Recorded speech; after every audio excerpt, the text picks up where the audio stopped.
표현하는 방법들을 한번 복습을 해보도록 할게요. 우리가 잎을 표현할 때 한 번 찍어가지고, 그죠? 한 번 찍어가지고 이렇게 그리지 않아요. 잎을 표현하는 방법들은 이렇게 해가지고서는 요 크기만큼밖에 표현을 할 수가 없다라는 것 때문에 제가 그래서 잎의 크기를 조금 더 길게 그리는 방법. 그죠? 쭉 늘려가지고, 앞에 처음 그렸던 것보다 위에서부터 툭 찍은 것보다는 찍고 대각선으로 긁으면서 대신 중심이 얘는 찍으면서 이 상태로 찍으니까 얘는 대각선으로 찍어서 중심이 이 상태겠죠? 그죠? 이 상태겠죠? 얘도 중심이 이 상태예요. 그죠? 왜? 찍으면서 이렇게 찍으면서 이렇게 긁고 와서 그래요. 자, 다시 한번 갈게요. 조금 더 이번에는 크게 가볼까요? 번짐이 좀 있을 수 있으니까. 자, 어떠세요? 이제 색깔이 좀 진해지니까 명확하게 들어오죠? 자, 이 상태에서는, 그런데 이게 너무 직선이에요. 그쵸? 직선적인 부분들이 발생하니까, 그래, 크기는 커졌는데, 모양은 좀, 왜 그러냐면, 이게 그냥 긴 가래떡 옆으로 이제 잘라놓은 것 같은 그냥 느낌이다 보니까. 그래서 붓을 움직이실 때 항상 약간 곡선으로, 이렇게 직선으로 쭉 내리는 게 아니라 살짝 돌면서 움직이셔야 돼요. 그래서 처음에는 약하게, 붓을 약하게 잡으신 이렇게 반만 닿게끔, 요만큼만 닿게끔 해주시고, 그 다음에는 점점점 꾹 누르면서 꾹 눌렀다가 다시 살짝 떼시면 돼요. 그러면은 요 모양 자체가 서서히, 그쵸? 요 처음에 모양, 처음에 이렇게 툭 찍었던 모양보다 어마어마하게 커진 상태로 바뀌어 버립니다. 여기서부터 출발을 하도록 할게요. 자, 잎을 그릴 때 제가 어차피 이제 요 잎 모양을 하나 이제 그렸으니까 모란하고 작약의 특징들을 한번 보여드리도록 할게요. 모란 잎 같은 경우에는 이게 세 가닥이 펼쳐져요. 자, 앞에 것부터 위로 솟은 잎들을 한번 이렇게 해볼까요? 자, 하나, 자, 그다음에 옆으로 둘, 그다음에 다시 셋. 자, 마치 이 세 가닥으로 이제 벌어진 이런 잎들이 펼쳐지죠. 또 이번에도 하나, 둘, 셋. 조금 더 진하게 가셔도 되고요. 또 지금 이제 위아래로 펼쳐서 놓으려니까 자, 모양이 요런 모양을 띄고 있어요. 그렇죠?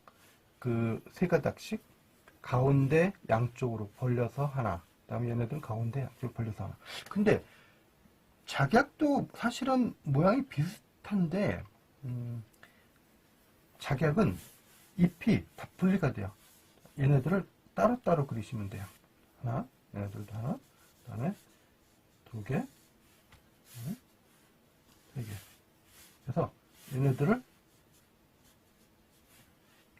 얘네들은 요게 하나의 잎이에요. 요게 하나의 잎인데 얘네들은 잎들이 요거 전체를 다 따로따로 분리를 시켜버리시면은 약간 미세하게 거의 닿을 정도로 같이. 일단 뭐 모양보다도 지금 사실 가장 중점은 이거니까 요 방법들 제가 꽃 그릴 때마다 매번, 그리고 잎 그릴 때마다 매번 이제 설명을 드리고 있는데 요거를 하셔야 돼요. 자, 그 다음에는 두 번째. 자, 잎이 가지고 있는 부분들이 이런 방식으로 이제 그린다 그러면 이게 위로 향하고 있는 거니까 아래쪽으로 향하는 잎을 그려야 될 텐데 자, 제가 이거 그릴 때 어떻게 그렸어요? 붓끝이 어떤 모양이에요? 그렇죠? 이런 모양으로 그렸죠? 이 모양으로 그렸어요. 붓끝을 먼저 갖다 대고 그 다음에 안쪽으로 그렸어요. 자, 안쪽으로. 이쪽 방향으로 붓의 방향이 이 방향으로 그렸다고요. 근데 자, 아래쪽으로 이런 걸 한번 보세요. 붓끝이 반대 방향으로 갈 거예요. 자, 하나, 둘, 셋.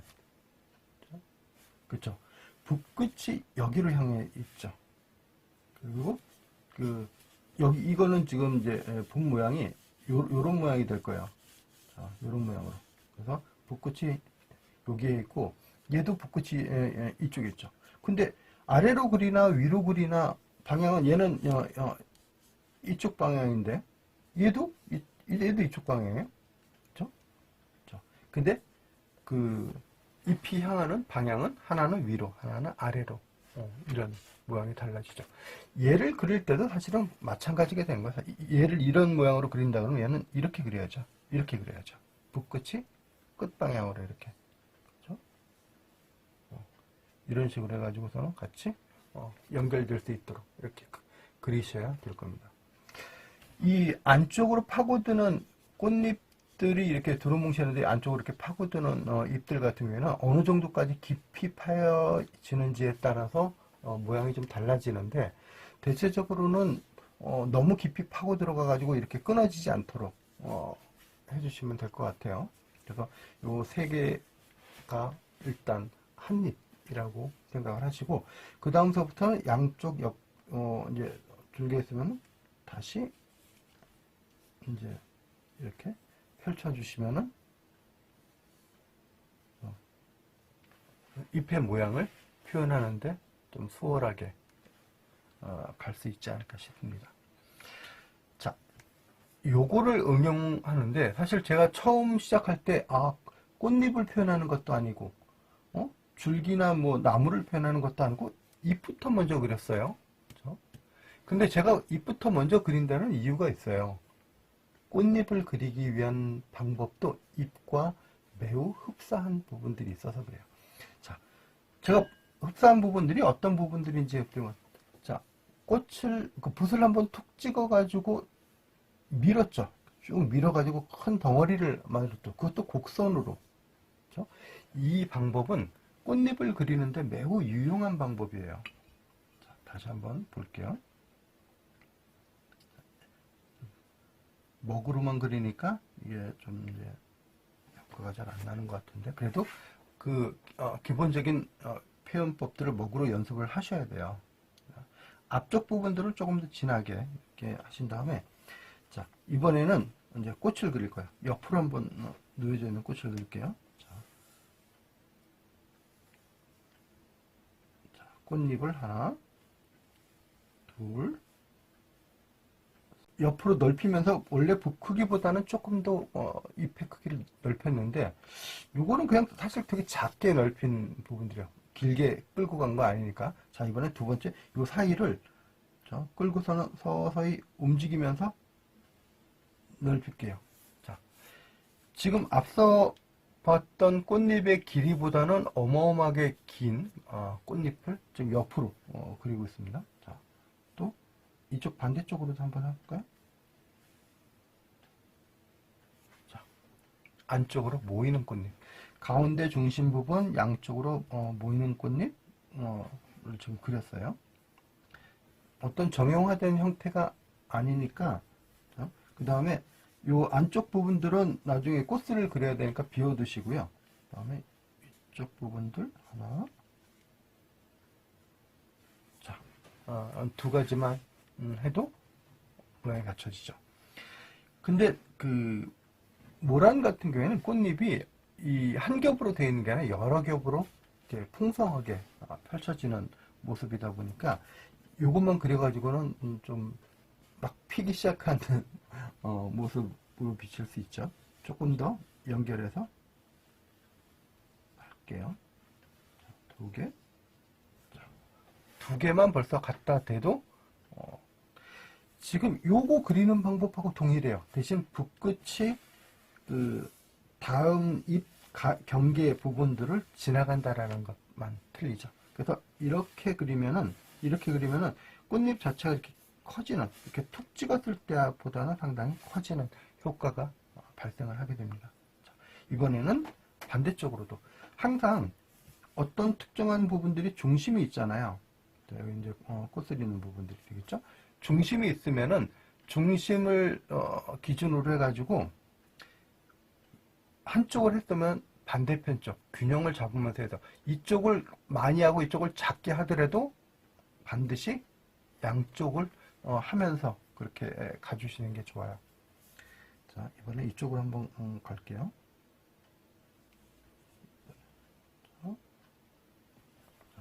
얘처럼 많이 하진 않더라도 약간이라도 표현을 해주시면 됩니다. 자, 이번에는 또 이거는 안쪽으로만 모이는 게 아니라 바깥쪽으로 벌어진 잎도 해야 되니까요. 자, 두 개를 펼치면서 약간 바깥으로 벌어진 이제 꽃잎을 보였어요. 자, 이번에는 여기 제가 이렇게 그랬죠. 가운데를 중심으로 서로 대칭되는 구조 만들어 보시라고. 근데 대칭이라고 해가지고 똑같은 크기, 똑같은 모양 이걸 그리시라는 건 절대 아니에요. 균형을 맞추시면 돼요.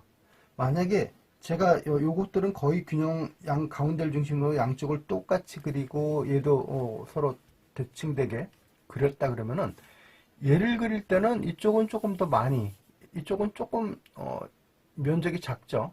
그러고 나서 두 번째 바깥으로 젖혀지는 잎을 그릴 때는 좀 더 크게 그렸다 그러면 이쪽은 조금 더 작게 표현을 하셔야 균형이 맞을 거예요. 그렇죠? 제가 꽃잎을 그리는데 그냥 하나만 푹 그리는 게 아니라 한 번, 두 번, 세 번 꽃잎 하나, 이게 하나예요. 하나를 그리는데도, 그리고 얘도 꽃잎, 요게 두 번 제가 찍었지만 사실은 요게 하나예요. 자, 이렇게 꽃잎 하나를 그리는데 여러 번 찍는 이유들은 하나 가지고 감당이 안 되는 문제도 있겠지만은 또 하나의 부분들은 이 꽃잎 끝부분들이 살짝 이렇게 갈려져 있는, 그렇죠? 동그랗게 해가지고서는 매끄럽게 되는 게 아니라 중간중간마다 이 좀 모양이 요런 식으로 좀 풀어져야 되는 부분들이 있어서 그래요. 그래서 어떤 분들은 이제 그리실 때 이 부분들 너무 강조하시는 부분들도 있어요. 물론 그렇게도 그리면 화려해지죠, 꽃이. 그래서 그런 화려한 꽃을 그리실 때는 또 그렇게 하셔도 상관없습니다만, 굳이 또 거기까지 그렇게 안 하셔도 될 것 같아요. 자, 먹으로만 이렇게 그려놔도 그 꽃 모양은 비슷하게 나옵니다. 그래서 요건 지금 옆으로 바라보고 있는 것들이라서 일단 꽃받침 부분들을 조금 살짝 해놓고 줄기까지 이제 그어서 꽃을 한번 표현을 해보도록 할게요. 자, 모란을 이렇게 표현했는데 모란이 가지고 있는 특성들 중에 또 하나의 특성들이면 요 양쪽에서 이제 나무가 있어요. 나무. 자, 요거는 조금 더 위로 올리면서 좀 설명을 해드리도록 하죠. 모란은 나무라고 말씀을 드렸잖아요. 그럼 나무를 표현해야 될 거 아니에요. 그렇죠? 그래서 앞부분에 잎이, 그러니까 줄기가 이렇게 내려와 가지고 꽃대가 내려와서 끝나는 부분들, 그렇죠? 여기서부터는 이제 나무가 시작되는, 땅으로 연결되어 있는 부분들은 나무가 시작되는 부분들이에요. 나무는 대체로 그냥 쑥 얘네들처럼 부드럽게 쑥 그리지 말고요, 갈피를 이용해서 그리는 게 일반적인 표현들이에요. 그래서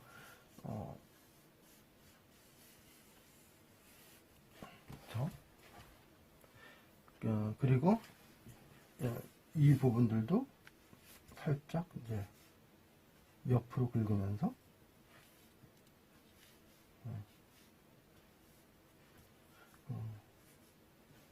이렇게 해서 표현하면서 이 질감들이 좀 더 많이 드러나도록 좀 표현을 해주시면 되고요. 물론 얘네들은 이것만 나온 거 아니에요. 그래서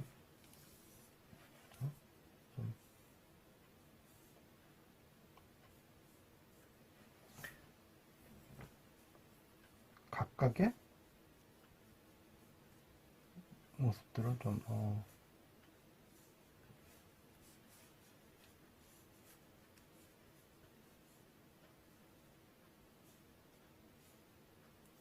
보이죠? 요 끝들마다 다시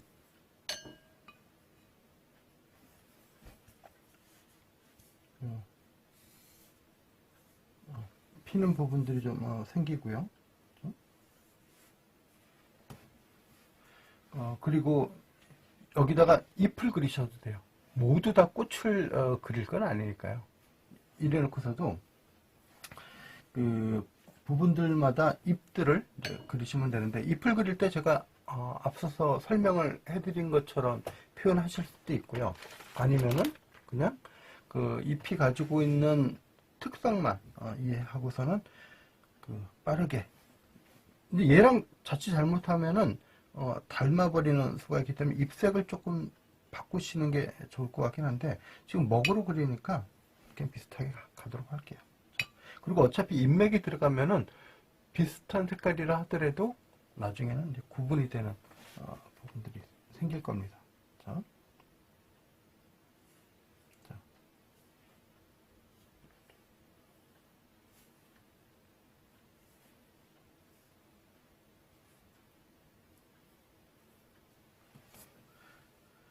조금 더 짙은 색감으로도 가고요.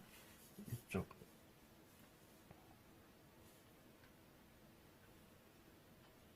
그래서 그 잎을 그릴 때는 항상 그 모양을 비슷하게 이제 가주셔야 되는 부분들이 좀 생겨요. 자, 이쪽뿐만 아니라 이제 위쪽으로도 좀 그려봐요. 이게.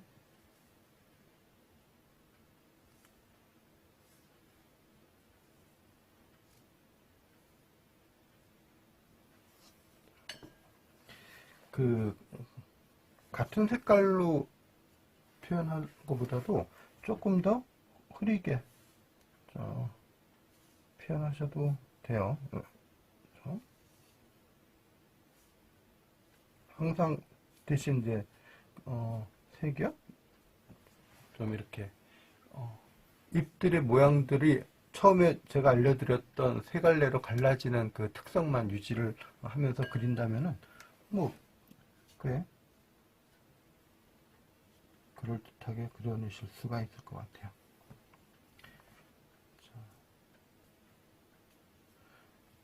그냥 이렇게만 봐가지고서는 나중에 뭐 먹으로 그리니까 이건 꽃인지 잎인지 모양들은 이제 그렇게 표현이 되긴 하는데, 여기에서 이제 가장 빠질 수 없는 부분들, 바로 어떤 부분들이냐면 바로 인맥이죠. 선생님들이 가장 어려워하는 부분들 중에 하나가 인맥이기도 해요, 사실. 그래서 인맥을 표현하는 방법들을 좀 미리 연습을 하시면 좋지 않을까 싶은데, 인맥은 워낙 잎을 그릴 때 사용하는 인맥은 힘을 줘서 그 간단하게 끊어야 되는 부분들도 있지만 물기를 최소한으로 줄이셔야 돼요. 물기가 많으면은 닿자마자 퉁퉁 불어가지고 엄청나게 굵게 나와요. 그래서 인맥은 물기를 최소한으로 줄여서 그것도 빠르게, 그리고 붓끝만 살짝 닿을 정도로 좀 조절을 하면서 그렇게 가셔야 돼요. 그래서 오히려 붓을 가볍게 쥐는 게 아니라 꽉 쥐셔야 돼요. 가볍게 쥐다가 붓을 놓치는 수가 있으니까 꽉 쥔 상태로 한데, 대신 붓끝만 살짝 지나가는 정도로 하고 상당히 빠르게 그렇게 그려주시면 돼요. 이쪽에다가 아직 잎을 그리지 않은 이 모양에다가 한번 인맥을 그려보도록 할게요. 어떤 모양이냐면 이제 만약에 이런 형태로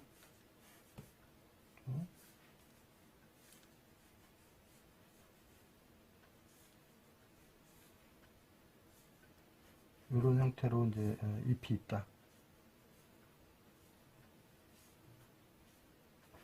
이런 형태로 잎이 있다 그러면 여기다가 인맥을 한번 해드리도록 할게요. 자, 인맥을 할 때는 되도록이면은 물기를 최소한대로 줄이라고 했죠. 그래서 젖어 있을 때 그렸을 때를 기준으로 하다 보니까 이 마른 상태에서는 약간 갈필이 나올 수도 있어요. 자, 이렇게. 그 다음에 이 방향으로. 그리고 이 정도. 그다음에 이쪽도. 그 다음에 맞은편 쪽도. 자, 다시요. 가운데. 왼쪽, 오른쪽. 그 다음에 가운데 부분들에서 조금 더 나가고, 왼쪽 부분들도 조금 나가고. 자, 이 맞은편 쪽은 뭐, 이렇게만 해놔도 충분하겠죠. 항상 인맥을 이렇게 넣어 주셔야 바깥쪽, 그 다음에 안쪽.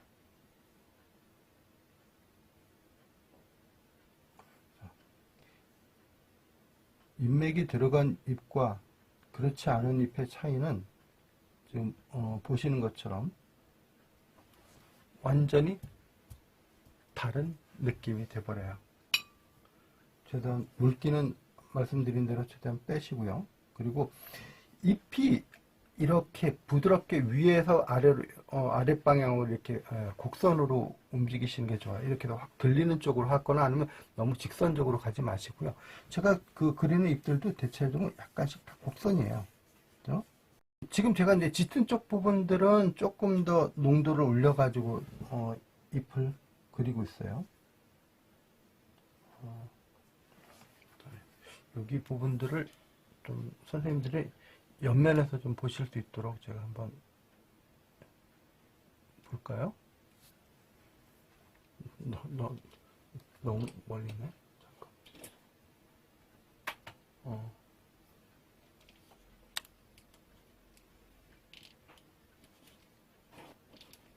이 정도면 될까요?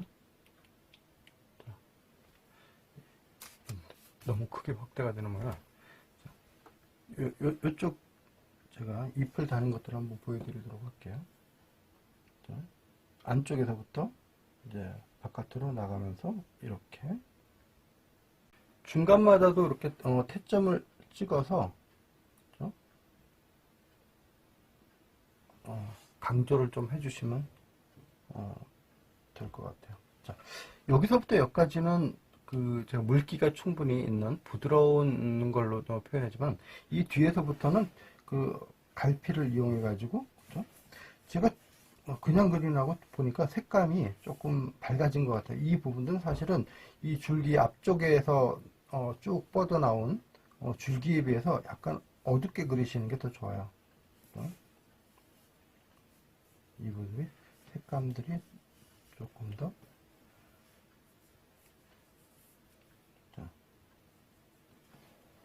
갈필로 이루어질 수 있도록.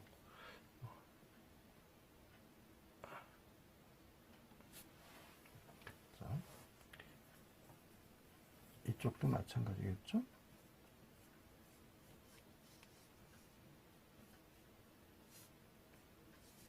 그래서 위쪽에서 나오는 부분들하고 좀 구분을 할 수 있도록 이렇게 해주시면 될 것 같습니다. 여기도 인맥을 달긴 달아야 되는데 이건 좀 그냥 약하니까 가볍게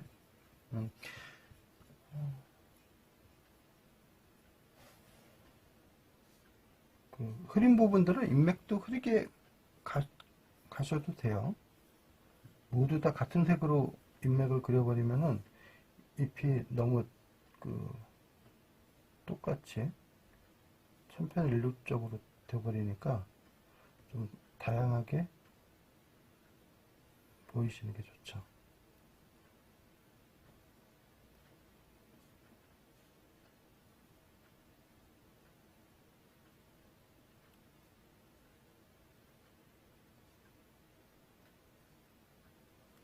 자, 이런 모양으로 해가지고서는 자, 이제 표현을 해봤습니다. 근데 작약은 요 모양에서부터 나무를 제거를 하고 잎 모양을 바꾸시면 돼요. 물론 그 꽃 모양도 조금 바꿀 필요가 있긴 있겠지만 일단 모란을 좀 집중을 해가지고 작약을 표현하는 데 있어서 큰 무리가 없도록 그냥 이 상태에서 이 줄기를 그냥 쭉 뻗으시면 돼요. 이렇게 쭉 뻗으시면 돼요. 그렇죠? 줄기를 그냥 같이 뻗으시고 그리고 여기에서부터 이제 꽃을 피울 수 있도록 그렇게 그리시면 됩니다. 꽃을 그리는 방식은 모란하고 비슷해요. 작약도 같은 방법을 써요. 대신 이렇게 겹꽃으로 한 요 정도만 그리시면 돼요. 오히려 요게 작약 꽃잎 개수하고 비슷하지 않을까 싶어요. 모란 꽃잎은 요거보다 조금 더 개수를 늘려가면서 가시면 되고요.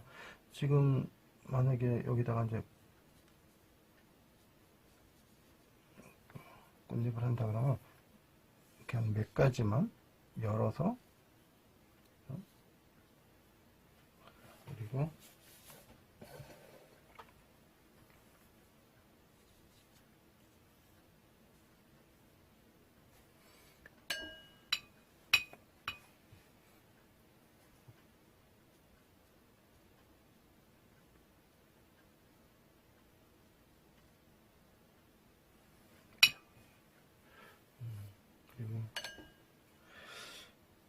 저는 개인적으로는 그 잎 모양도 사실은 작약이 조금 더 유연하면서 부드럽게 하는 모양들을 보면 좀 호감이 더 가더라고요.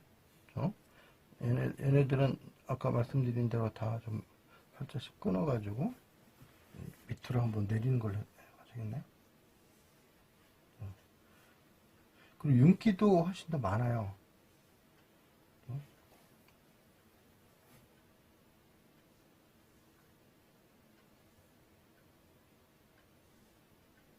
그 세 가지로 갈라진 것들은 거의 이제 흡사 비슷하게 나오는데 대신 얘네들처럼 붙어 있는 한 잎에 아니라 키시면은 모양이 예쁘게 나오죠. 자, 하나로 이렇게 쭉 나와서 이 상태에서 분리를 시키시면 될 것 같아요. 이런 식으로. 자,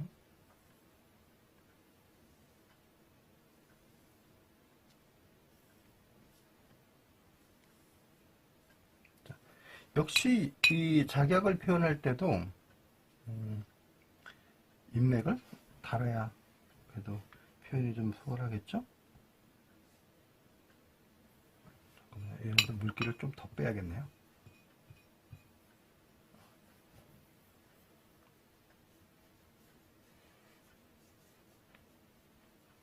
그 모란보다 약간 길이가 조금 더 긴 것 같아요. 느낌으로 보면은 모란은 약간 넓게 펼쳐져서 그런 느낌이 나는 것 같은데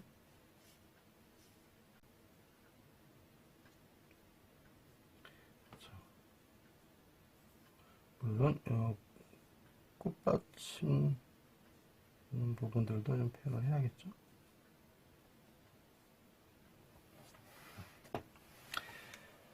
그래가지고 지금 제가 번져가지고 약간 굵게 됐는데 예, 너무 굵게 그리시면 안 되고요. 그리고 중간중간마다 이제 이 잎들이 같이 펼쳐지면서 이제 그려보시면 될 것 같습니다.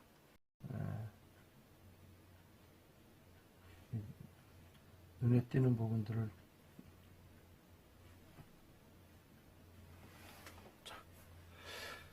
자, 요거는 일단 요 상태대로 마치도록 하고요.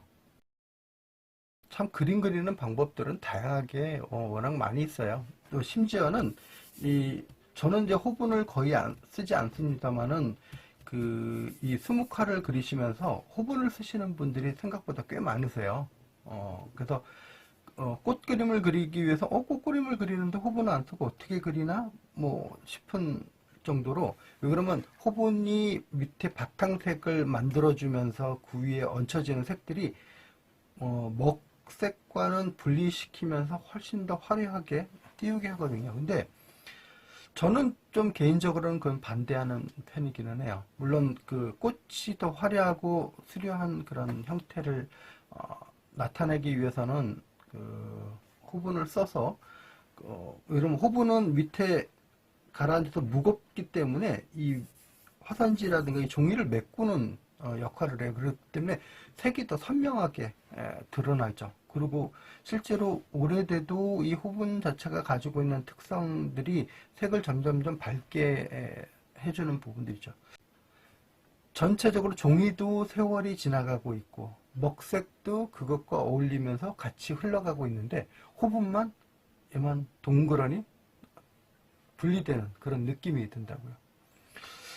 그러게요. 선생님들이 그림을 그리는 이유, 나는 세상에서 정말 명작을 남길 거야 라는 그런 분들도 계시겠지만, 실제로 내가 그림 그리는 이 행위, 그 다음에 붓을 움직이면서 표현하는 이 방식에 대한 것들을 좋아하시는 분들이 이제 그림을 배운다라고 생각되는데, 그렇다면은 그림 그리는 시간을 즐기시는 게 가장 현명한 일이겠죠. 그리고 그 그려진 결과에 대해서는 같이, 그렇죠?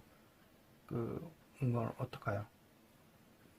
제가 호분을 안 쓰는 이유하고 이제 비슷하게 되지 않을까 싶어요. 같이 세월이 흘러갈 수 있도록 그렇게 놔두는 것들. 그리고 꽃만 두드러지는 게 아니라 잎과 줄기와 그다음에 가지와 그다음에 심지어 뭐 어떤 그 점 하나하나까지 같이 묻어나갈 수 있도록. 그래서 같은 호흡으로 하기 위해서는, 그래서 제가 채색화보다는 수묵화 쪽에 관심을 많이 보였던 이유도 아마 그렇게 보여질 겁니다. 제가 그 전시회에 출품하는 채색화 작품들은 되게 밝은 부분도 마치 빛을 내는 듯한 그런 이미지들을 많이 구사를 하는데, 거기에서는 그 흰색, 그 호분을 단 한 방울도 안 써요. 모두 다 종이 색깔이에요. 그 빛 자체가 인위적으로 그냥 터져 나오는 게 아니라 전체가 다 어울리는 상태에서 하기 위해서 일부러. 그런 부분들을 한번 글쎄요, 뭐 강요해서 받아들이시라는 건 아니고 한번 생각을 해보시면 어떻겠나. 수묵화를 그리는데 있어서의 진정한 수묵화의 그 감성을 충분히 느끼시면서 가실 수 있도록, 그런 부분들은 제가 좀 권해드리고 싶은 그런 부분들이기도 합니다.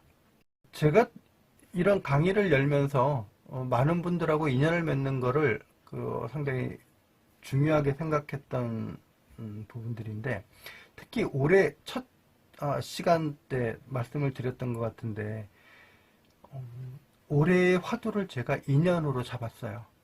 그렇죠? 서로 관계를 어떤 방식으로 맺을 것인지 그 부분들 잡는데, 근데 물론 인연을 맺다 보면은 실수를 하거나 서로 관계가 끊어지거나 소원해지거나 여러 가지, 아무리 사람 사는 세상이다 보니까 좀 그런 부분들이 좀 생겨요.